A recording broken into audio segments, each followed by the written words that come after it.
No ar, Rádio em Revista. Olá, tudo bem? Começa agora mais um programa Rádio em Revista. Eu sou Luciano Teixeira e eu preparei um programa muito especial para você. Um resumo das principais entrevistas que foram feitas aqui no nosso Jornal Diário com especialistas de diversas áreas, sempre debatendo temas de importância para todos nós. Saúde, educação, políticas públicas, alguns dos assuntos que o Jornal da Rede Alesp leva até você todos os dias. Então, vamos para mais uma edição do Rádio em Revista? Nós vamos começar o programa de hoje falando de um assunto muito importante, a preservação do meio ambiente. Um desafio e uma necessidade para todos nós. E sobre esse tema, a Lilian Busato e o Fábio de Lima conversaram aqui no nosso Jornal Diário da Rede Alesp com o José Valverde Filho, coordenador do Comitê de Integração de Resíduos Sólidos, e o bate-papo foi sobre a revisão do Plano Estadual de Resíduos Sólidos. O José Valverde lembrou que é preciso um programa de educação ambiental para garantir resultados positivos ao nosso meio ambiente. Confira comigo essa entrevista. Um dos temas incluídos na revisão foi a questão do lixo do mar, né? Sabemos de grande parte dos resíduos encontrados no mar são de plástico e cigarro. Quais serão as medidas para acabar com esse lixo despejado no mar, que hoje acaba até afetando, né, a vida dos bichinhos, né, do mar? A gente vê tartarugas, às vezes, lobos marinhos, né, sendo encontrados ali mortos porque acabaram se alimentando de lixo, né? Isso, olha, um importante tema. E o Estado de São Paulo, ele inova ao colocar seguramente o único plano no país, né, plano de gestão de resíduos sólidos, que traz um capítulo dedicado ao tema. Ele não é tratado de uma maneira isolada, até porque há também medidas de elaboração de uma política também estadual mais ampla, dedicado aí até à questão da proteção dos oceanos, algo que, inclusive, se soma aos desafios que o Estado de São Paulo tem, por exemplo, a despoluição no projeto Novo Rio de Pinheiros. Em sentido amplo, as medidas que se somam a esse capítulo específico, ele traz uma que às vezes parece até mais lúdica, mas ela é indispensável quando o tema é política de resíduos, que é a questão da educação ambiental e comunicação. Nós ainda, infelizmente, temos a cultura de achar que o lixo não é um problema nosso e que o seu descarte, às vezes, acaba se dando de uma maneira acentuadamente impropriada. Então, um dos pontos que traz muita afinidade com essa matéria, que integra também aqui o panorama do nosso plano com as diretrizes, metas e ações, é justamente um programa dedicado ao tema resíduos sólidos, voltado à educação ambiental, sensibilizar as pessoas numa larga escala e de um amplo alcance, né? Sensibilizando e orientando. E também, sem contar outras medidas que acabam sendo transversais, que é a ampliação da coleta seletiva, a ampliação da logística reversa, que é um desafiador tema também, quando o tema é resíduos sólidos. Valverde, eu quero até pegar um pouco o gancho no que você está falando, porque eu fico imaginando o seguinte: a pessoa que está em casa nesse momento, sentada no sofá, assistindo o nosso jornal, acompanhando a sua entrevista, às vezes essa palavra, a gente fala resíduos sólidos, e ela fica um pouco confusa no que a gente está falando exatamente. Você poderia dizer quais seriam esses resíduos sólidos que tanto atrapalham a nossa sociedade, que faz parte do nosso lixo, que é o dever de todos ter cuidados e ter precauções para que ele não vá para o mar ou que ele não vá para áreas verdes nossas, que não estrague, que não degrade o nosso meio ambiente? Olha, Fábio, realmente nós que temos a responsabilidade de colocar a política pública, o tema de resíduos, ele é um tema amplo. Nós não estamos falando só do lixo que nós geramos nas nossas casas. Nós estamos falando desde o resíduo da produção industrial, nós estamos falando do resíduo chamado agrossilvo-pastoril, aquele que é gerado em ambiente agro em ambiente rural, nós estamos falando dos resíduos da mineração. Então, dentro dessa visão, o Estado ele tem a responsabilidade maior de estruturar, dar conformidade, por exemplo, fiscalizar e promover que os resíduos de serviço de saúde tenham uma destinação adequada, proibindo ali formas inadequadas de destinação. Da mesma forma, os resíduos gerados nos processos industriais, enfim, há uma amplitude na agenda. Mas isso que talvez seja mais saboroso de nós falarmos aqui é a responsabilidade das pessoas no que diz respeito ao resíduo que se gera na sua atividade diária, no seu consumo. Primeira coisa a dizer que hoje nós passamos de mais de 1 quilo de geração de resíduo por pessoa no Brasil, particularmente no estado de São Paulo, nós que temos aí somos um grande polo de consumo, de industrialização. Isso é muito preocupante.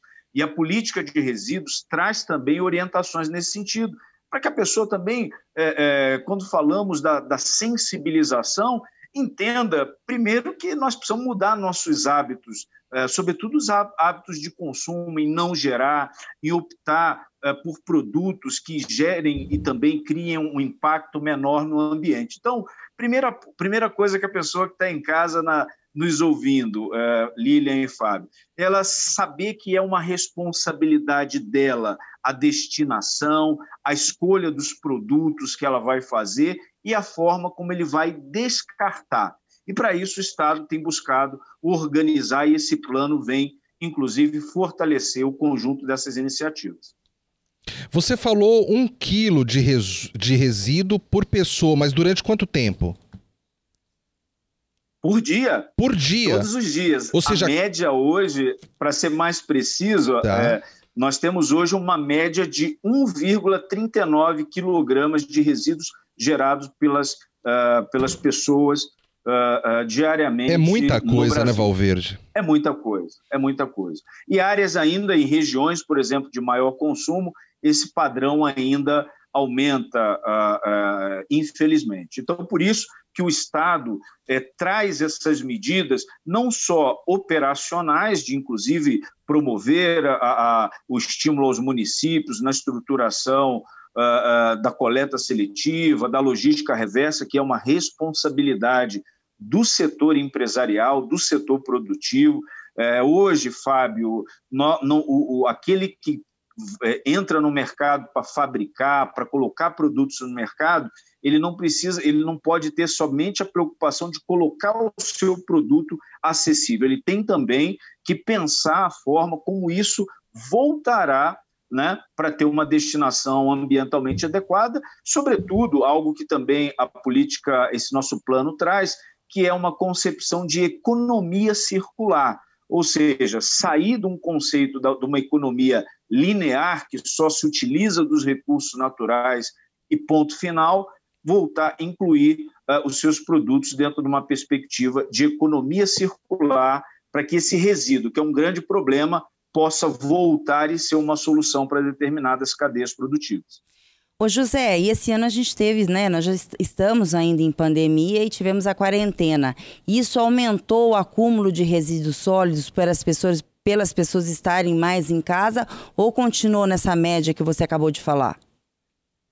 Olha, nós não temos ainda uma estimativa assim mais precisa, Lilian, mas é claro que o próprio setor do serviço de limpeza pública apontou um aumento mais concentrado desse tipo de resíduos. Aqui na cidade de São Paulo, por exemplo, nós tivemos algo que nós reputamos como positivo, que foi o aumento da coleta seletiva. Inclusive aqui a cidade de São Paulo tem 2 centrais mecanizadas. Para vocês terem ideia, antes da pandemia ela funcionava ali no seu horário em 2 turnos e hoje ela funciona em 3 turnos por conta aí do significativo aumento dos resíduos destinados para coleta seletiva. Então, a percepção é de que sim, né, de que houve um aumento e que houve também, no caso aqui da experiência da cidade de São Paulo, houve um aumento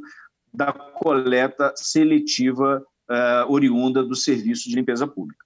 E José, vocês já tiveram algum levantamento para saber qual que é o maior perfil de resíduos que se acumula aqui no estado de São Paulo? Olha, de que se acumula, talvez eu tenha alguns dados sobre aquilo que se gera, né? Então, o que se gera hoje, nós temos praticamente 50% de resíduo oriundo, o resíduo chamado orgânico, né? É o resto do alimento, que, aliás, é um outro importante tema de atenção para as pessoas, porque hoje está muito em evidência a questão da própria questão daquilo que são os recicláveis, o potencial dos recicláveis, mas o Estado de São Paulo, inclusive, lançou recentemente uma importante medida de ampliação da dispensa de licença ambiental para aqueles que tratam os resíduos orgânicos. Então, 50% eu diria que do problema hoje, ou da geração de resíduos sólidos e do problema do impacto é o resíduo de origem orgânica. E aí se inclui também a poda de árvore, se inclui também, nós que convivemos aqui em sociedade, conhecemos ali as feiras livres, aquele próprio resíduo oriundo das feiras, aquele resto de alimento que às vezes não é aproveitado. Aqui a cidade de São Paulo hoje ela tem pátios de compostagem. Então eu diria que nós estamos aí com 50% dedicado ao resíduos orgânicos e depois você tem uma fração de recicláveis, de resíduos aí da construção civil e demais outros tipos de resíduos. Mas uma grande atenção que eu chamaria, e as pessoas hoje têm formas, por exemplo, de na sua própria casa fazer uma separação, fazer uma compostagem, uma pequena composteira. Um outro ponto de muita preocupação é o óleo comestível, aquele óleo vegetal, aquele óleo da fritura, que ele hoje tem muitos pontos de coleta, tem muitos sistemas hoje dedicados a fazer essa coleta, porque na maioria das vezes esse óleo de fritura ele acaba sendo despejado no próprio sistema da coleta do esgotamento sanitário, e isso gera um grande impacto no tratamento da água e do esgoto. Então eu chamaria atenção para esse ponto aí dos resíduos orgânicos, que são gerados em torno de 50% na maioria das cidades. Agora nós vamos falar sobre educação e oportunidades de profissionalização. A Melissa Araújo e o Guga Mendonça conversaram com o Francisco de Castro Júnior, que é gerente educacional do CIEE, o Centro de Integração Empresa-Escola. Eles falaram sobre a nova frente de atuação do CIEE, que está focado em qualificação profissional. Acompanhe comigo essa entrevista. Conta para o nosso público o que é o CIEE Educação. Vamos lá então, Melissa. Nós sempre fomos reconhecidos, né, nacionalmente por duas abordagens de serviços, basicamente, né, à população e aos estudantes do Brasil, né, que é no programa de aprendizagem e no programa de estágio, né. Então isso nos levou, né, a caminhar aí durante esses pouco mais de 56 anos. E a partir de agora o CIE se posiciona com essa nova abordagem de serviços, né, que é o CIE Educação. O CIE Educação, ele vem, na verdade, já que nós atendemos nas duas outras vertentes, né, os nossos estudantes, sempre deixando claro que gratuitamente, né, nessa abordagem ela é um pouquinho diferente. Essa abordagem do CIE Educação, ela vem na vertente, na verdade, do lifelong learning, né, de criar, né, essa cultura do aprendizado contínuo, né, e aí com isso, né, o CIE se torna, dentro dessa nova abordagem de CIE Educação, um hub de benefícios, né, principalmente benefícios, porque a gente consegue, por meio de parcerias, estabelecer benefícios grandes, né, para essas soluções e, obviamente, também se tornando um hub de soluções de educação, que seja em plataformas, em simuladores, em games, itinerários formativos,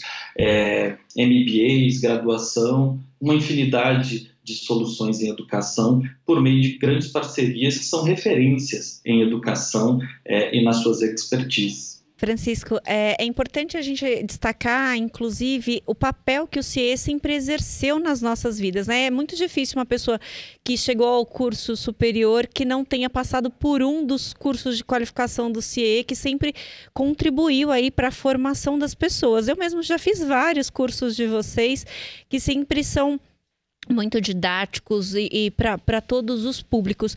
Eu queria saber quem é o público-alvo de vocês, se de fato são só para universitários ou para outros estudantes também.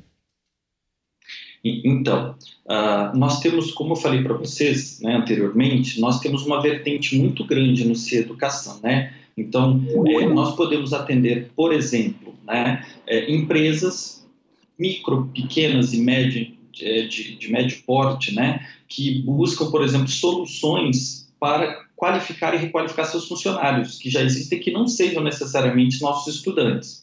Então, através de algumas parcerias que nós estabelecemos, nós conseguimos levar meio que uma universidade corporativa para as pequenas, micro e médias empresas que não têm a estrutura e nem podem ter uma estrutura de uma universidade corporativa. Esse é um ponto, né? O outro ponto, você falou aí dos jovens, dos estudantes, nós temos uma linha também de benefícios que sejam para graduação, MBAs inclusive, né, algumas pós-graduações, alguns outros cursos livres, no qual, dentro dessas parcerias estabelecidas, nós conseguimos benefícios que, porventura, os jovens, talvez sozinhos, né, com esses parceiros de forma livre na internet, não conseguiriam obter se não fosse através dos benefícios que nós estamos oferecendo atrelados a essas parcerias. Exemplo, né, às vezes um curso de graduação, né, que pode custar aí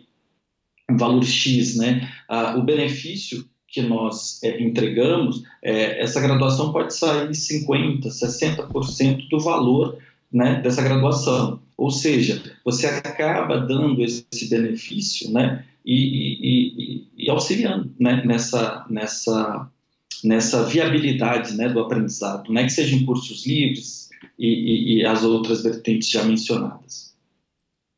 Agora, qual que é a importância, né, da qualificação profissional para os jovens? Você acha que hoje, né, e cada vez mais com essas dificuldades aí que nós passamos devido à pandemia, a qualificação passa a ser um grande diferencial? Acho que já era antes, agora ainda mais, né? Isso aí, Guga. Nós estamos extremamente preocupados com isso. Nós temos várias áreas que se preocupam com isso aqui dentro, né? Na nossa área aqui educacional, a gente se preocupa desde o conteúdo, como ele é feito, como ele é abarcado, plataforma, como se dá esse aprendizado, engajamento, tudo isso a gente trabalha, né, de forma integrada justamente com essa preocupação. E como você falou, e percebendo essa preocupação, a gente se preocupa não só com os aspectos de hard skills, né, que são aquelas habilidades técnicas ou aquelas habilidades profissionais que já são exigidas no mercado, né, mas a gente procura muito também dar relevância, o grau de relevância também para soft skills também, né, que são as competências interpessoais, que são extremamente importantes hoje no mercado de trabalho, né, e também as life skills, que a gente chama aqui, né, que são justamente essas outras habilidades também que conseguem performar e formar o cidadão de forma integral, né? Então, que não necessariamente são habilidades diretas para o trabalho. Então, a gente está preocupado com essas três vertentes e as soluções que nós oferecemos daqui para frente, elas estão ligadas, interligadas a essas outras competências para que esse aluno, né, esse cidadão, esse estudante, ou até mesmo esse já profissional, né, ele consiga, de fato, estar sempre se desenvolvendo, né, como pessoa e como profissional. Francisco, quais são as principais exigências do mercado de trabalho atualmente e como a plataforma pode ajudar a preparar esses jovens? E aí eu só para a gente deixar claro, toda essa plataforma está sendo operada à distância, né? As pessoas estão fazendo esses cursos à distância. Sim, vamos lá para a sua primeira pergunta, então. As qualidades, vamos dizer assim, as habilidades, as competências que estão sendo exigidas hoje, né, são muito qualidades integradas, né? Hoje se pensa muito no ser humano de forma integral, né? Antigamente, eu lembro muito, né, de quando eu era jovem ainda, não trabalhava, eu lembro de meu pai, meu avô falando assim, eu tenho que separar o pessoal do profissional. A gente sabe que isso hoje não é possível, né? Então, ou seja, olha só como as informações já mudaram, né? E ficaram obsoletas, né? Então, a gente acredita muito nesse cidadão integral, né? Esse cidadão que, ao mesmo tempo que ele é pai, mãe, irmão, né? Ele é o profissional da empresa, né? Então, ou será o profissional da empresa. Então, a gente trabalha bastante com as soluções em educação aqui, no C-Educação, para que a gente consiga auxiliar, né, nessa formação integral, que sejam em habilidades e competências interpessoais, que a gente vê que é muito importante, os RHs têm falado constantemente disso, mas também na sua qualidade de vida e, ao mesmo tempo, também, claro, sem perder os aspectos das hard skills, que são as habilidades técnicas, que, obviamente, dependendo da sua profissão, você, obviamente, precisará. Então, a gente precisa fazer a integração, esse é o difícil, né? Fazer essa integração entre todas essas habilidades, que sejam mais pessoais ou profissionais. Acho que esse é o segredo, o equilíbrio dessas habilidades. A outra que você me perguntou foi... sobre a plataforma. Exatamente. A plataforma. Isso. Então, na verdade, nós temos a nossa plataforma, né, que ela está integrada e atenta, né, a todas essas competências e habilidades de forma integrada, e ao mesmo tempo também nossos parceiros que também porventura adicionaram, né, no C-Educação algumas soluções como plataformas, games, graduações, pós-graduações, qualificação profissional, técnica e etc., cursos livres também. Eles também estão integrados nessa nossa perspectiva, né, desse aprendizado contínuo, né, em todos os aspectos do conceito que foi formado do C-Educação, tá? E a outra que você me perguntou? Era sobre a plataforma, se ela permanece online mesmo, se as pessoas podem acessar das mais diferentes localidades. Isso mesmo. Sim, hoje, por exemplo, para até colocar todos a par da situação, como estamos no momento de pandemia, né, nós tivemos aí o aumento, né, significativo do quadro em todo o país.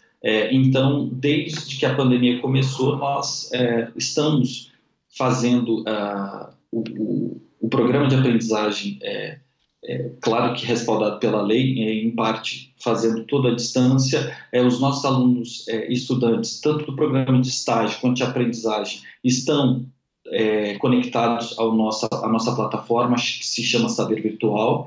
Então, os cursos estão sendo feitos e os certificados estão sendo emitidos todos de forma online. Os nossos parceiros do C-Educação também estão integrados a isso. Uhum. E todas as nossas soluções que nós temos hoje, pode ser que tenhamos uma solução mais para frente que seja presencial, né? Quando tivermos aí uma vacina ou quando tiver estabelecido a ordem em relação ao vírus.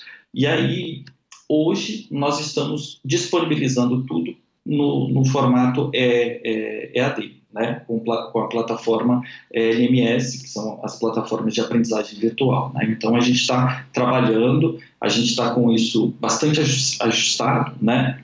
E nós estamos bastante conectados também com a situação do Brasil e do mundo em virtude da pandemia. O Especial Rádio em Revista faz o intervalo, voltamos em instantes, não saia daí. O programa Rádio em Revista. Estamos de volta. Rádio em Revista. O programa Rádio em Revista está de volta e agora com temas voltados à saúde. Primeiro, nós vamos falar de um que desperta interesse, o avanço da medicina regenerativa. Para falar sobre um tema tão complexo e promissor para a qualidade de vida das pessoas, a Lilian Busato e o Fábio de Lima conversaram com o Raul Canal, que é presidente da Sociedade Brasileira de Direito Médico e Bioética. Em pauta, o lançamento de um manual sobre o uso de células-tronco. Vale a pena você acompanhar comigo essa entrevista. Eu quero começar essa nossa entrevista aqui pedindo que o senhor explique, por gentileza, para os nossos espectadores, para todos nós, o que são exatamente as células-tronco. Bom, as células-tronco, diferentemente das demais células do organismo, elas têm a capacidade de se autorreplicarem indefinidamente, né? Potencialidade infinita de autorreplicação e também da sua diferenciação. Então, uma célula-tronco mesenquimal, que é essa com a qual nós estamos trabalhando, ela pode se transformar numa célula de tecido, uma célula de osso, uma cartilagem, um osso ou qualquer outro órgão do corpo, né? Num futuro muito próximo, com certeza nós não precisaremos mais fazer um transplante de rins a partir de um doador, mas sim o uso autólogo, né? A própria pessoa extrai as suas células-tronco, faz a multiplicação delas, né? E após reconstrói um novo órgão através do seu próprio material genético. Isso já será possível num futuro muito próximo. A nossa geração vai viver ainda essa realidade. Queria perguntar uma coisa para o senhor, que o senhor mesmo afirma, né?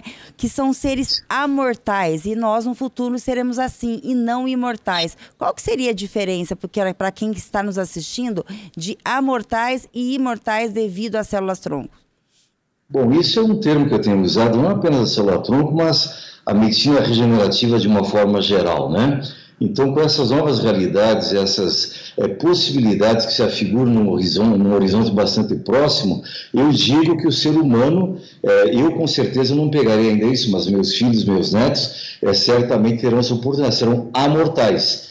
O imortal é aquele que não morreria nunca, o amortal, aquele que pode morrer de um acidente, de um trauma, de um tiro, uma facada, coisa assim, um trauma externo, não mais de doenças degenerativas, de doença infecto-contagiosa, coisa assim. Então, o ser humano, no futuro muito próximo, ele será imune a essas doenças, né? Ele morrerá de traumas de causas externas e não mais de causas orgânicas ou funcionais. E com isso, o senhor falando, né, o senhor acabou de afirmar, com o avanço da medicina regenerativa. O que seria uma medicina regenerativa para quem está nos assistindo e quais os benefícios que isso traz para o paciente? Veja bem, a nossa medicina atual está focada na doença e não no doente, né? As nossas faculdades de medicina, infelizmente, têm formado profissionais médicos para tratar de doenças e não do doente. Então, o médico trata do coração, ou trata do fígado, ou trata do estômago, ou trata do intestino, enfim, não trata do organismo do ser humano em toda a sua complexidade, em toda as suas plurifacetas, né? Se nós conseguimos tratar do doente de uma forma geral, e quando digo doente de uma forma geral, não é somente o organismo, é a psique, é a alma, é o espírito, é o psicológico, é toda essa carga emocional e espiritual que o ser humano traz consigo e que faz com que o corpo adoeça também, ou se recupere. Já existe um teste, e já está disponível no Brasil, chama o teste de mutação, C282Y, teste de mutação C282Y. Com esse teste você identifica mais de 1.200 predisposições orgânicas. Ou seja, se você tem uma predisposição para ter um câncer de laringe daqui a 10, 15, 20 anos, esse teste já identifica. Então, com o tratamento da medicina regenerativa, você vai robustecer aquele órgão do teu organismo para que mitigue aquela predisposição que ele tenha, para que iniba aquela possibilidade. Por isso que eu afirmo que nós seremos seres amortais. Você identificou as predisposições, você trata antes que isso aconteça. Através das células-tronco, nós já temos testes hoje, sobretudo nos hospitais Albert Einstein, no Hospital Sírio-Libanês, na Unicamp, na USP, na Unifesp, para tratar até mesmo o autismo, para tratar o Parkinson, para tratar o Alzheimer, para tratar câncer cerebral. O Dr. Guilherme Lepsky, um dos pesquisadores mais avançados, que é neurocirurgião e neurologista, está tratando pacientes com câncer cerebral há mais de 3 anos, câncer que mataria em 3 ou 4 meses. Ele preserva esses pacientes com qualidade de vida e sem dor, através do tratamento com células-tronco. Então, as possibilidades são infinitas. No futuro próximo, um transplante de córnea, você não precisará mais que um outro ser humano te doe uma córnea. A partir do teu material genético, você vai construir uma nova córnea e vai implantá-la no teu organismo. Então, são possibilidades infinitas. Agora, doutor Raul, tudo que o senhor está passando aqui para nós nos gera uma expectativa. Então, o senhor fala até a cura de determinados cânceres utilizando a célula-tronco. E o senhor falou, minutos atrás, que num futuro muito próximo a gente vai estar utilizando essas células e conseguindo se curar de doenças com ela. O que está faltando exatamente para a gente chegar nesse nível já da cura? Parece que nós estamos muito próximos, mas o que falta então para ser colocado em prática isso e determinadas doenças serem definitivamente curadas por meio da célula-tronco? Veja bem, o nosso ambiente regulatório no Brasil, no mundo todo, o ambiente regulatório na área de saúde é muito rígido, muito conservador. A primeira resolução da Anvisa, regulando essa questão das células-tronco, das terapias avançadas, que são chamadas, é de 2018. É a resolução 214, de 7 de fevereiro de 2018. Ou seja, nós temos no Brasil um ambiente regulatório com apenas 30 meses de vida. Então, é uma coisa muito recente. A pandemia agora facilitou isso. Eu sempre digo que nada muda mais uma sociedade, um comportamento, do que uma guerra, ou uma pandemia, uma epidemia. Os grandes avanços da medicina aconteceram durante as guerras, sobretudo durante a Segunda Guerra Mundial. A própria medicina intensiva, ela surgiu durante a Segunda Guerra Mundial. Então, nas grandes pandemias, nas grandes catástrofes, a medicina avança. Por quê? Você investe muito mais em pesquisa, se investe muito mais em ciência, e os ambientes regulatórios, eles se tornam um pouco mais flexíveis para que os avanços aconteçam, para que as pesquisas aconteçam. Então, a pandemia nos favoreceu bastante também quanto a isso. Então, está faltando isso. Primeiro, investimentos, e segundo, ambiente regulatório. O ambiente regulatório é muito recente. Então, com essas novas resoluções da Anvisa no Brasil, nós vamos avançar, e vamos avançar à frente dos países mais tradicionais do mundo, com toda certeza. Eu achei muito interessante o que o senhor falou agora, porque às vezes a gente fica pensando só em conseguir o desenvolvimento das células-tronco, conseguir fazer a utilização delas para curar doenças. E o senhor alertou que a regulamentação de tudo isso é algo muito recente, que vem aí de 2018, ou seja, não adianta nada os cientistas também estarem desenvolvendo as células-troncos, estudando de como utilizá-las, se não houver por parte dos governantes do Brasil uma preocupação em regulamentar isso para que realmente a população tenha acesso. Senão, fica uma coisa restrita ao ambiente acadêmico. É isso, né, doutor? Exatamente. E a questão também da segurança jurídica, né? Porque uma pesquisa é muito cara. Eu vou lembrar um passado recente, uma coisa ótima que aconteceu no Brasil, a questão dos medicamentos genéricos, né? Você democratizou o acesso aos medicamentos. Medicamentos que anteriormente eram muito caros, você trouxe o genérico, em alguns casos, por menos de 10% do custo do medicamento, do medicamento ético, digamos assim, né? Isso foi maravilha. Todavia, você inibiu a pesquisa. Por quê? Como é que eu vou investir milhões e milhões em pesquisa se depois que eu tiver a patente, tiver meu medicamento, alguém copia o princípio ativo, apenas demonstra a bioequivalência, a bioeficácia e tudo mais, e ele pode produzir um medicamento similar ao meu, certo? Sem ter investido nenhum centavo. Então, a indústria farmacêutica cruzou os braços, deixa o concorrente investir em pesquisa e depois eu copio dele e vendo como genérico. Então, se houve um lado bom, a quebra das patentes, a possibilidade de democratizar e permitir o acesso às camadas mais pobres da população ao medicamento, por outro lado, você inibiu a pesquisa. Por quê? Não compensa mais para a indústria investir em pesquisa e depois ela não ter a segurança jurídica que ela poderá explorar comercialmente. Então, Com a quebra das patentes, a pesquisa se restringiu ao ambiente acadêmico, saiu do ambiente da indústria farmacêutica. Então, nós temos sempre que pesar isso, o que é bom, o que é ruim. Tudo que é de bom, às vezes, traz também um malefício consigo, né? E também nós não tínhamos, até recentemente, para a questão, voltando agora à questão das células-tronco e as terapias avançadas, o ambiente regulatório e a segurança jurídica que eu possa investir em pesquisa e depois explorar aquele protocolo clínico que eu desenvolvi, que eu estudei, para o qual eu investi milhões, milhões e milhões de reais.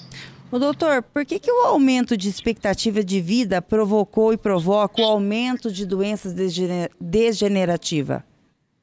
É justamente que vem a medicina regenerativa, né? Nos últimos 50 anos, nas últimas 5 décadas, nós ganhamos 30 anos a mais de expectativa de vida. E essa expectativa aumenta pelo menos em 2, 3 anos a cada nova década, certo? É uma coisa extraordinária que nós vemos. Os nossos filhos já nascem hoje com uma expectativa de viver 110, 120 anos, né? Todavia, não adianta você viver sem qualidade, você viver e ter doenças degenerativas. A medicina regenerativa vem e te assegura que você vai ter longevidade com qualidade de vida. Essa é a grande novidade. Se você observar hoje um velhinho de 80 anos, ele tem mais saúde que tinha um velhinho de 60 anos há 30 anos atrás, por exemplo. Há 30 anos atrás, uma pessoa de 60, 65 já era um velhinho. Hoje, para nós, velhinho é aquele com mais de 80 anos, né? Nós vamos acabar essa década aqui de 20 agora, uma pessoa de 90 anos vai ter um lugar reservado na fila de embarque nos aeroportos. Você veja que as próprias companhias aéreas já mudaram o conceito, né? O nosso código do idoso, ele prevê o idoso com 60 anos. Veja bem, eu vou fazer 60 anos daqui a alguns anos, e eu não me vejo pegar um local privilegiado numa fila de banco, numa fila de aeroporto, por ter 60 anos. Então o conceito mudou. Hoje, na fila do embarque no aeroporto, você já tem o primeiro embarque, pessoas com mais de 80 anos. Então, em 2 décadas, nós mudamos o conceito de 60 para 80 anos. Daqui a pouco vai ter uma fila para mais de 90 e logo uma fila para mais de 100 anos. Então, tudo isso são realidades que nós vamos incorporando à nossa rotina. E vai ser uma coisa totalmente normal, pessoas com mais de 100 anos andando normalmente na rua, indo à academia, indo à bailada, ou seja, frequentando à noite, bebendo seu chopp, bebendo seu vinho. Vai ser uma coisa totalmente normal. Isso é a medicina regenerativa. O conceito, por exemplo, de geriatra. Antigamente, geriatra era para pessoas com mais de 60 anos. Hoje, o geriatra é para pessoas a partir de 30 anos, 30, 35. Por quê? Você não leva um carro velho para fazer a revisão autorizada, você leva um carro novo, para que ele envelheça com mais qualidade, para que ele permaneça com todas as suas potencialidades ao longo da sua vida. Então, a mesma coisa a geriatria e a medicina regenerativa. É para que as pessoas não envelheçam, ou envelheçam com qualidade de vida, sem Alzheimer, sem Parkinson, sem osteoartrite, sem artrose e todas as demais complicações da idade madura. E como não poderia deixar de ser, nós vamos falar sobre Covid-19, mais especificamente sobre dados estatísticos da doença. A entrevista também foi feita pelo Fábio de Lima e a Lilian Busato, e eles conversaram com o Domingos Alves, que é responsável pelo Laboratório de Inteligência em Saúde da Universidade de São Paulo, a USP. E o Domingos falou sobre subnotificação dos casos aqui no país e também sobre essa insegurança em relação a uma segunda onda da Covid que vem aí assombrando o mundo. Vamos acompanhar. O senhor, como é um dos responsáveis pelo portal, né, do Covid-19 e vem fazendo pesquisas há 8 meses, a pergunta para o senhor seria, já era previsível essa segunda onda? E caso sim, será que isso acontece pelo relapso, que as pessoas estão começando a relaxar, ou isso já era uma coisa previsível normalmente? Olha, o caso brasileiro é muito particular, né?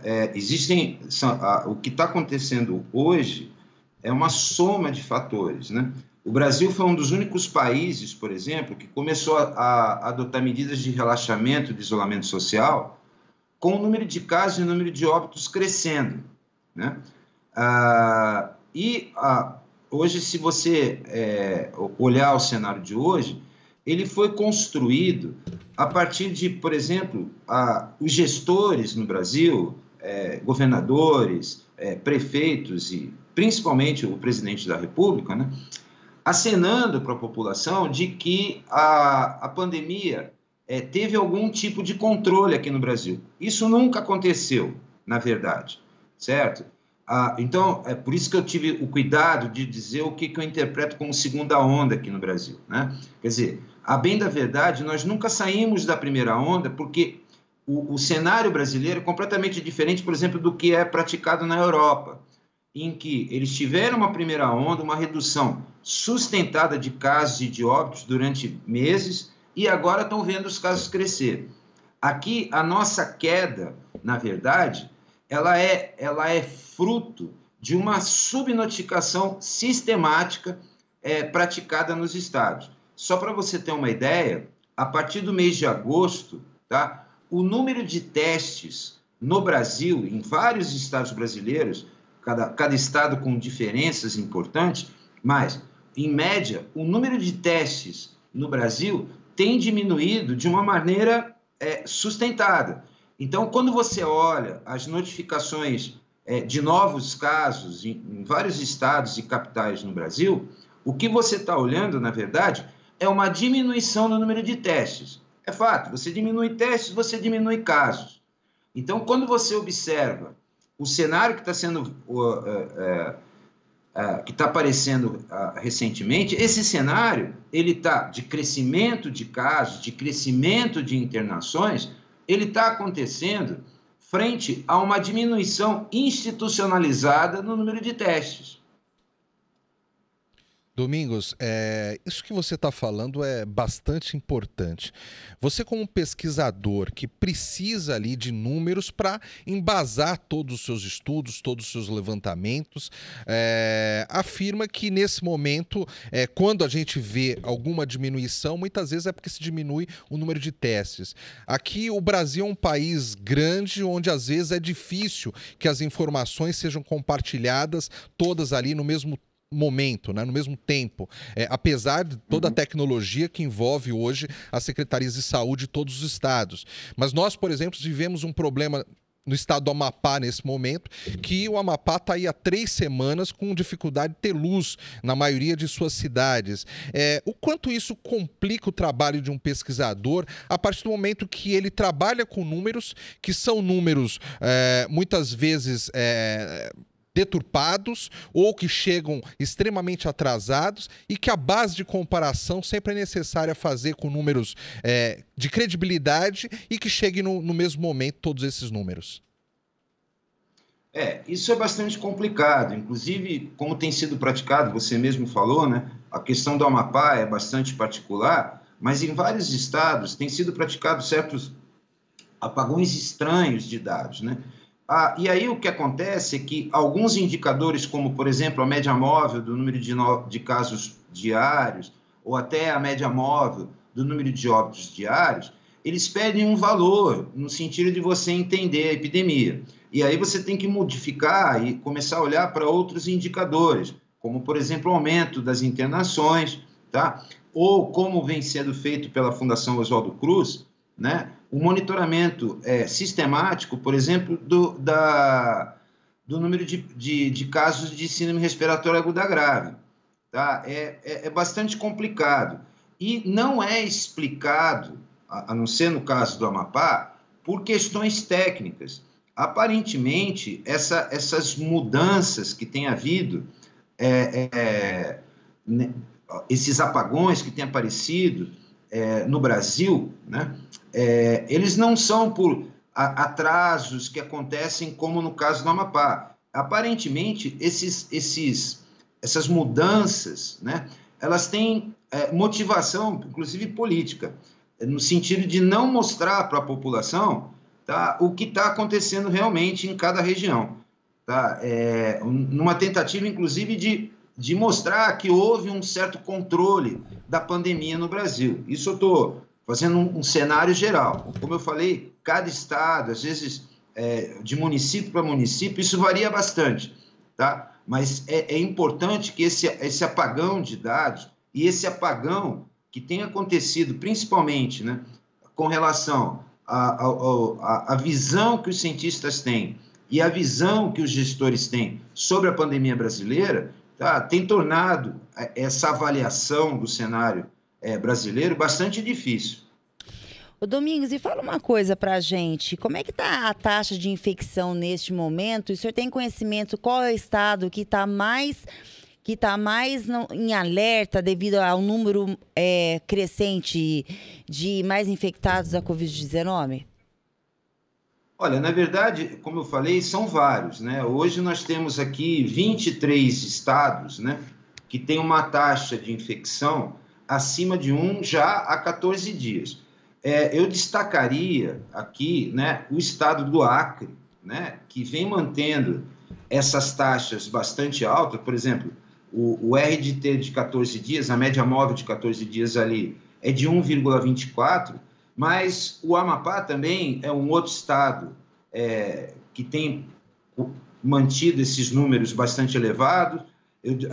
Aqui eu destacaria ainda Mato Grosso do Sul, Paraná vem praticando esses números de uma maneira exacerbada, tá? E aí, destaques para Rio de Janeiro, Rio Grande do Sul, Santa Catarina e São Paulo, em que esses números são os números mais elevados aí dessas taxas de infecção hoje no Brasil. Às vezes, você observa na taxa diária, né, nesse RDT diário, você vê algumas flutuações, né, mas, em média, como eu falei, há 14 dias esses estados vêm praticando valores elevados da taxa de transmissão. Domingos, quando você fala em taxa de transmissão, o ideal seria quanto? Já que por 14 dias, aí 23 estados estão com a taxa acima de 1. E além desses números de taxa de infecção, vocês conseguem chegar a um detalhamento de onde ocorrem as principais transmissões da doença? Por exemplo, existe muito questionamento se o transporte público ele ajudaria na transmissão da doença ou não. O que você pode dizer para a gente a respeito disso? Olha, a questão da taxa de transmissão, RDT, você pode fazer uma conta mais ou menos assim. Por exemplo, se um RDT está acima de 1, por exemplo, como eu falei, aqui no estado de São Paulo, há 14 dias, né, a média de 14 dias do RDT é de 1,32. O que significa isso? É que cada 100 infectados estão transmitindo a doença para 132 pessoas, ou seja, a transmissão ela se dá de maneira mais exacerbada. Com RDT abaixo de 1, isso significa que os infectados estão transmitindo, em média, para menos de uma pessoa, tá, a doença, né? Com relação à sua outra questão, desde o começo da flexibilização aqui no Brasil, que em média foi praticada em junho, a gente vem alertando, não só eu, como vários pesquisadores, né, que essa flexibilização, que foi feita de maneira heterogênea em vários estados, né, então, a abertura de shoppings, a abertura de academias, a abertura de bares, né, essa tentativa mais recente, né, em vários estados de retorno às aulas, né, esses cenários, eles são prolixos para a disseminação da pandemia. Isso, inclusive, ficou evidente, né, com o retorno da pandemia, tanto na Europa quanto nos Estados Unidos, ou seja, as medidas de flexibilização, né, aumentaram o contágio. Obviamente, existem alguns lugares que são mais propícios, né, para a transmissão. Por exemplo, a revista Nature soltou um artigo recentemente sobre uma pesquisa mostrando que os lugares que são mais propícios para a transmissão são bares e academias. Agora, o que você falou é uma coisa bastante importante. Então, se fala muito, por exemplo, do retorno ao trabalho em vários setores, né? E com a tomada de providências, de medidas higiênicas, né? Reduzir o número de pessoas que estão voltando ao trabalho, o uso de máscara, né? E tudo mais. E as pessoas se esquecem que muitos desses trabalhadores que voltaram ao trabalho têm que pegar ônibus, têm que se apinhar, né? Em transportes públicos. E nesses lugares, em geral, essas medidas de higiene não necessariamente são bem levadas em consideração. Por exemplo, a cidade de São Paulo, você tem metrô em que a aglomeração é muito maior e o risco de transmissão é muito maior. Então, isso que você comentou, por exemplo, transporte público, por exemplo, é um fator de risco muito grande. Aí você pode, alguns gestores chegaram lá em junho, julho, quando estava sendo praticada a abertura, né, a fazer tentativas de solucionar esse problema, né, dizendo que a lotação de um ônibus, por exemplo, ia ser menor, não ia poder ficar ninguém em pé. Veja, se você tem 10 pessoas ou 30 pessoas no ambiente fechado, o risco de transmissão é praticamente o mesmo, porque o ambiente é fechado, como um ônibus.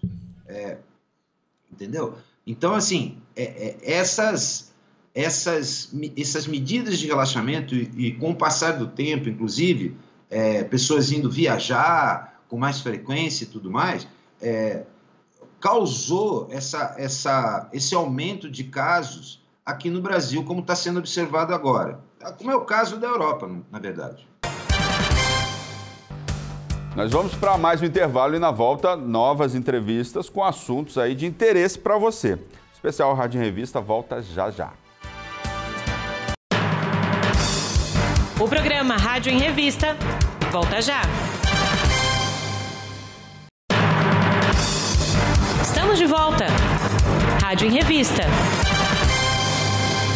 E para encerrar o programa de hoje, eu separei uma entrevista com um assunto muito especial. O lançamento, no dia 4 de dezembro, aqui na Assembleia Legislativa de São Paulo, do programa Alesp Sem Papel. Com a participação de cerca de 160 servidores da área administrativa e parlamentar, a medida foi idealizada para reduzir a circulação de documentos impressos. O Alesp Sem Papel deve, além de proporcionar economia aos cofres públicos, contribuir para a redução do impacto ambiental causado pela produção e consumo de milhares de cópias durante o ano. O entrevistado aqui na redação do Jornal da Rede Alesp foi o Joel José Pinto de Oliveira, que é o secretário-geral de administração da Alesp. Ele falou com o Guga Mendonça sobre a modernização de gestão aqui da Alesp. Doutor, o senhor pode explicar para a gente o que é esse projeto de resolução?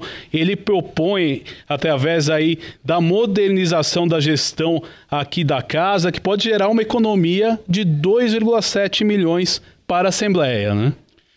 Na verdade, esse projeto é mais uma etapa de um trabalho que vem sendo desenvolvido há pelo menos 4 anos. Como é que nós chegamos aqui, né? Eu vou tentar descrever rapidamente. Em 2017, quando nós chegamos na gestão, a administração da casa propôs um diagnóstico, pediu um diagnóstico, propôs uma avaliação. Nós investimos pouca energia no core da casa, no coração da casa. O que é o fim? Qual que é o objetivo da casa? Qual que é a finalidade da casa? Né? O fim da casa é o trabalho parlamentar. É a demanda, é a ação, o debate, a produção parlamentar. É essa a razão da existência da casa. E nós investimos, nós não conseguimos prestar o suporte suficiente a essa atividade fim. Né? Então, o que estava acontecendo? A determinação da direção da casa era que nós aumentássemos a assistência na atividade fim da casa, na ação do parlamento. Qual que foi o diagnóstico na época? Nós investimos muita energia, nós fomos avaliar e nós investimos muita da nossa energia na administração e pouca energia no parlamento. Isso significa o seguinte, é mais ou menos como se no seu carro você abastecesse o carro e nós temos 70% do trabalho nosso concentrado na administração, dos nossos servidores, da nossa ação. 30% dão assistência ao parlamento. Isso significa mais ou menos o seguinte, que se você pegasse seu carro e você abastecesse seu carro e ele consumisse 70% do combustível, da energia, com a manutenção dele próprio. Consigo próprio, com ele. E apenas 30% da energia que você disponibiliza, ele utilizasse para se movimentar, para andar. Entendo. Então você tem um carro que consome muita energia no próprio sustento e tem pouco desempenho naquilo que ele devia fazer, que é justamente se deslocar, que é justamente andar. Né? Então, a partir daí nós começamos a desenvolver, a avaliar o que está acontecendo. E a ideia desde o princípio era investir mais energia no parlamento e menos na casa. Nós fomos ver que não tinha como fazer isso. Não tinha naquele momento, não tinha como fazer isso. A administração nossa usa métodos muito, muito complicados, confusos e demorados. Posso dizer para você, por exemplo, faleceu um servidor, o servidor faleceu, a viúva tem direito a auxílio funeral. Né? Ela vem aqui, ela protocola um pedido de auxílio funeral, isso vira um processo físico. Isso precisa ter capa, isso precisa ter etiqueta, isso precisa tramitar nos departamentos, nos órgãos. E na tramitação, alguém decide que precisa juntar mais um documento. Essa senhora ela tem que ser comunicada através de um ofício com a AR. E ela mora no interior de Minas Gerais. Né?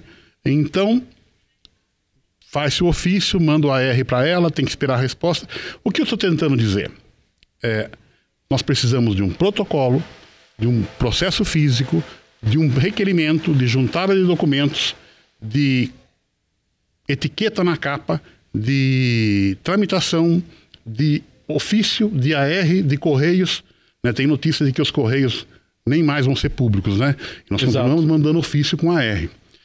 O processo fica lento, demorado, trabalhoso. E no meio disso, tem uma intrincada rede que é o seguinte. Quem pede que seja notificado é um departamento, é um serviço. Ele fala, olha, eu acho que ela precisa juntar um documento, não está legível aqui, o atestado de óbito, precisa juntar um documento melhor. Ele pede isso. Isso é apreciado por um outro serviço que concorda. Vai para a SGA, que analisa o processo e concorda. Eu preciso fazer o ofício, a SGA faz o ofício. Esse ofício tem que ser assinado pelo secretário, que sou eu. Tem que ir lá no protocolo para obter um número. O protocolo registra, faz uma cópia para manter em arquivo e arquiva. Faz o controle do ofício. Vai para a correspondência para fazer o AR, para fazer o envelope, para mandar para Minas Gerais. E esse processo fica aqui parado, aguardando que ela responda. Depois de um certo tempo, um servidor da SGA pergunta lá para o protocolo se chegou o documento da viúva. Quer dizer, nós geramos uma demanda de serviços para nós mesmos que consome toda a nossa energia. Além disso, nós precisamos comprar a pasta, comprar a etiqueta, a tinta que imprime a etiqueta, nós precisamos dos servidores, nós precisamos tramitar o processo. Nós tramitamos o processo na Assembleia ainda hoje com guia. Você conhece uma guia? Uma guia de remessa? Sim. Uma guia de remessa é uma coisa odiosa. Acho que nós somos os únicos que ainda usamos isso. Quer dizer, desburocratizar, né? Desburocratizar, exatamente. Né? Esse processo, cada vez que ele anda de um departamento para o outro, tem um funcionário que faz uma guia em duas vias, uma cópia, põe junto com o processo vai lá no outro lugar, o funcionário recebe esse processo, devolve uma guia, um recibo, e fica com um. Tem um arquivo onde esse funcionário arquiva essa guia. Tem um arquivo de guias que fica lá. Que fica até que não caiba mais guias. Quando não cabe mais, faz um despejo de guias lá e limpa. Eu estava dizendo, tem que comprar. Como nós somos morosos, como nós temos dificuldade na tramitação em tudo, né?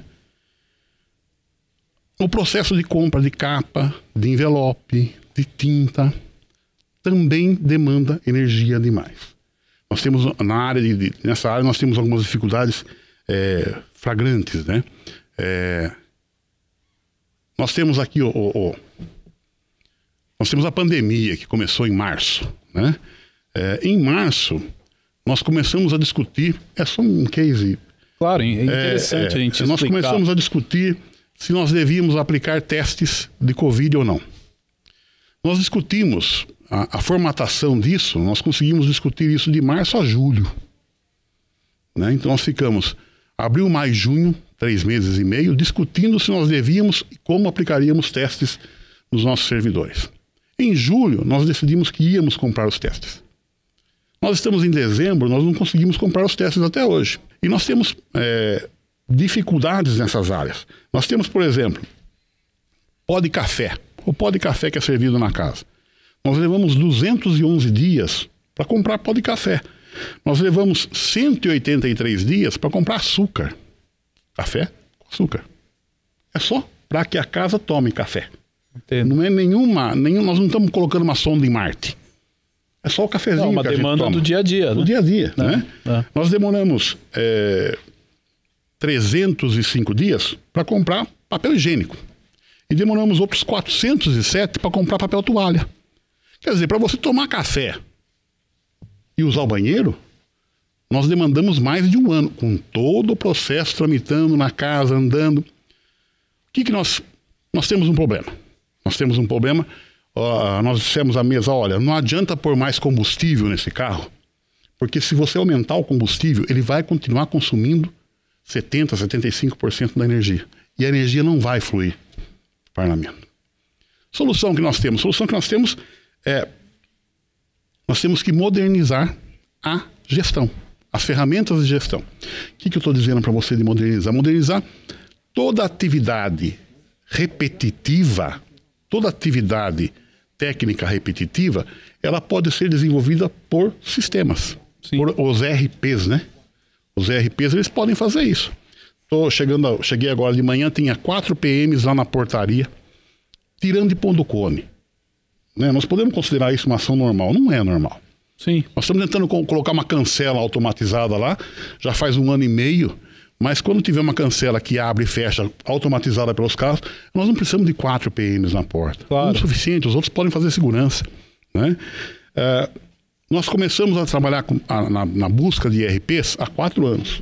Quando nós fomos fazer isso, nós vimos que a nossa informática não tinha condições nenhuma de suportar a implantação de sistemas informatizados. Nós não tínhamos hardware, nós não tínhamos nenhuma condição com máquinas, com equipamentos, com rede, com Wi-Fi. Fizemos um investimento desde lá em informática. A informática vai ser o grande investimento do futuro ainda, né? Eu acredito que nos próximos anos a Assembleia continua investindo em informática. Eu acho que esses anos foram os anos que a Assembleia mais investiu em TI, vai continuar investindo, é a solução. E chegamos num ponto onde nós começamos a trazer os sistemas. Então, há 1 ano e meio, nós começamos a trazer o sem papel. O sem papel é uma tentativa não, já é uma realidade de nós eliminarmos os processos físicos. Aquelas guias de remessa, aquele relógio datador, nós usamos o relógio datador, né? Para quem não conhece, o relógio datador é aquele que dá carimbo, você leva o papel e dá um carimbo. O protocolo, né? Tem que ter o relógio datador e tem que ter uma empresa de manutenção de relógio datador, que não existe mais no mercado, nem o relógio, nem a empresa de manutenção. Nós usamos carimbo, nós temos que comprar manutenção de carimbo. Impressionante que tem de carimbo na casa, carimbamos papel. Né? Nós estamos há 2 anos tentando construir um ERP de recursos humanos. Recursos humanos é uma área difícil, pesada, carregada, que necessita ser informatizada. Em 2 anos, nós não conseguimos definir o modelo de ERP que nós queremos por recursos humanos. Nós conseguimos, foi um convênio com o Rio Grande do Norte. Com a Assembleia de lá, né? Foi muito interessante, a gente noticiou essa parceria. Está em fase final de avaliação da folha de pagamento nossa. né, de transmissão de tecnologia para que a gente possa fazer a transmissão de tecnologia. Nós continuamos, veja, hoje, né, eu tenho lá um pedido comigo para compra de agenda paulistinha. Você sabe o que é uma agenda paulistinha?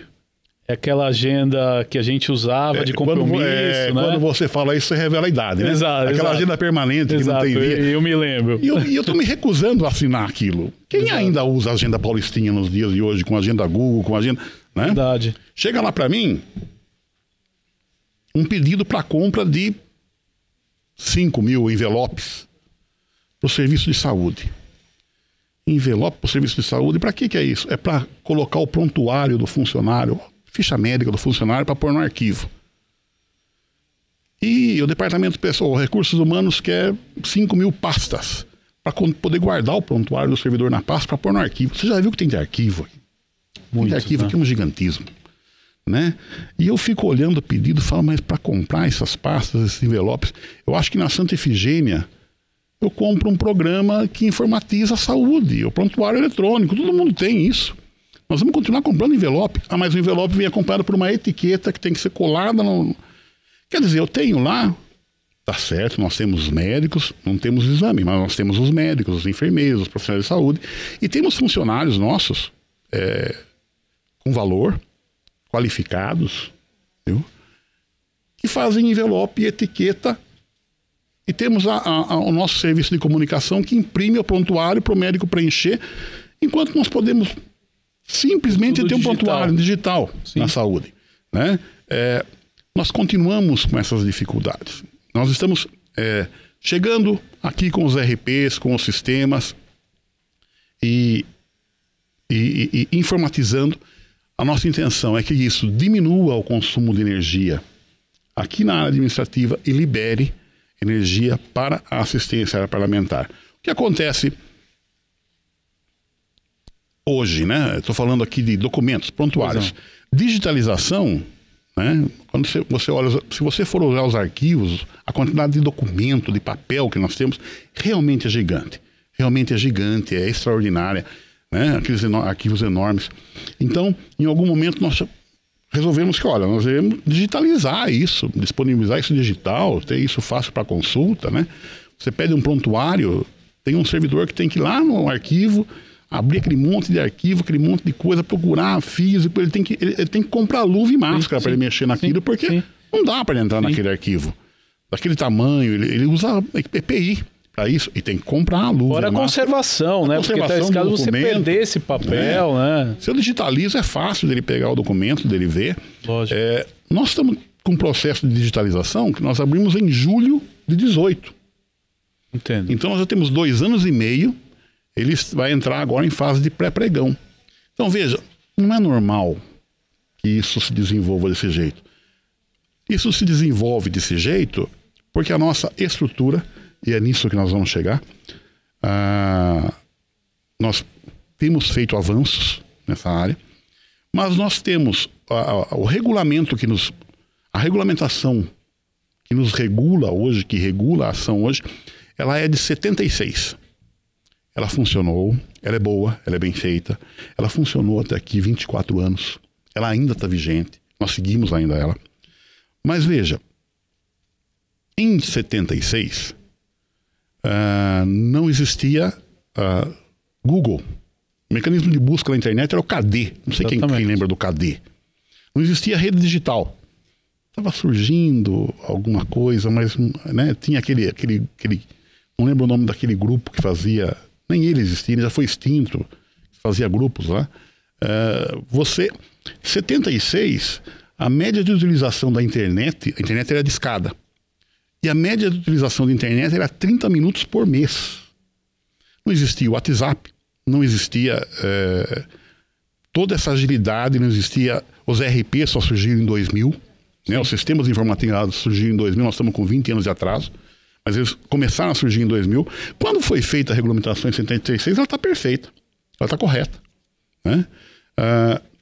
E ela é feita com uma estrutura física pensada, desenvolvida, para funcionar fisicamente, com processo, com carga, que entra num serviço, ele entra no serviço, ele é recebido pelo coordenador, ele é transmitido para um funcionário para fazer o serviço, o funcionário faz fisicamente o serviço, escreve, fura, coloca na pasta, numera a página, passa para outro que confere o serviço, devolve para aquele chefe que passa para o chefe de cima, que passa para sair para o próximo departamento. Chefes, nós temos hoje na Assembleia 68 unidades administrativas com hierarquia. Nas duas secretarias, nós estamos nos referindo a SGA e SGP, só. Na SGA e SGP, a Secretaria-Geral de Administração, Secretaria-Geral Parlamentar, que são as duas ferramentas de gestão. Nós estamos preocupados com a gestão da casa e com as ferramentas que gerem a casa. Essas duas secretarias têm hoje 68 chefes. É muita chefia e é muita unidade para os processos físicos andarem e fazer guia, e fazer ofício e mandar carta. Então, o que nós estamos fazendo? Nós estamos pegando o que é a reforma, né? O que é a modernização. Nós estamos conseguindo na Assembleia trazer, implantar a tecnologia que mudou nesses últimos 24 anos. Agora, se nós pegarmos esse arcabouço técnico e implantarmos na Assembleia, com a mesma estrutura criada fisicamente há 24 anos atrás, eu vou estar pegando o que hoje é difícil e colocando no computador. Eu continuo tramitando as coisas do mesmo jeito. Eu preciso de uma estrutura hierárquica, de uma estrutura de administrativa, parlamentar, mais fluida. Ela precisa fluir mais rápido, mais fácil. Ao invés de 68 chefias, nós estamos propondo 32. São 32 unidades, ao invés de 68 unidades com chefias, nós estamos propondo 32, que é a quantidade de unidades de chefes que vão se manifestar nos diversos processos e que tem sob sua responsabilidade implantar e fazer isso funcionar. É lógico que é proposta, isso está sujeito agora aos parlamentares, ao plenário, né? Está sujeito a contribuições que porventura quiserem ser apresentadas, está sujeito à intervenção, enfim, a proposta. Cabe agora ao plenário, cabe agora à casa, ao pleno, decidir que caminho nós vamos tomar nos próximos anos. O programa especial Rádio em Revista, Jornal da Rede Alesp, chegou ao fim. Até o nosso próximo encontro. Obrigado pela audiência. Tchau.